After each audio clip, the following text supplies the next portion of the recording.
Students, what is the saddest thing you found out about your teacher? In sophomore year, I had a math teacher named Mr. Bick. He was famous at my school because of how short he was, which you didn't always realize until you stood up from your desk. Kids used to jokingly refer to him as Mr. Big. He didn't assign too much work and he was a really nice guy, so most students liked him. However, some students took advantage of his kindness and would mess with him in class, as he seemed like an easy target. I was one of those kids, and one day we pushed him too far. He was my Algebra 2 teacher in my sophomore year.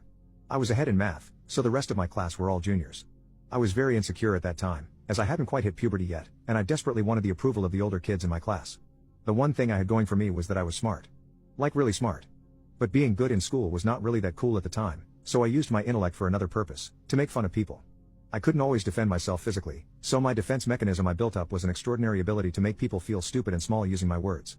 I would study people and learn their insecurities, and store them away for if they ever crossed me or made me mad. For Mr. Bick, while he was obviously insecure about his height, I learned pretty early on that his biggest insecurity was control.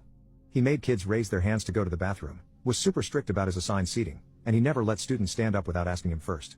He loved being in his classroom, because there, he was in control of the situation. So I decided to take that away from him. One day, me and the three guys at my table in class started humming.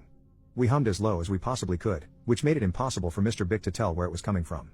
At first, he laughed, and said, "Okay, very funny. Can whoever is doing that please stop so we can continue with the lesson?" We stopped for a few minutes, but then we started up again.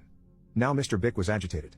He whipped around, trying to catch the culprits, but he couldn't tell because we made sure to keep normal expressions as we hummed. "Guys, this isn't funny anymore, whoever is humming needs to stop now."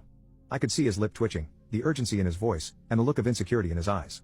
It was working. Nothing made me feel better about myself than seeing someone else unravel right in front of me.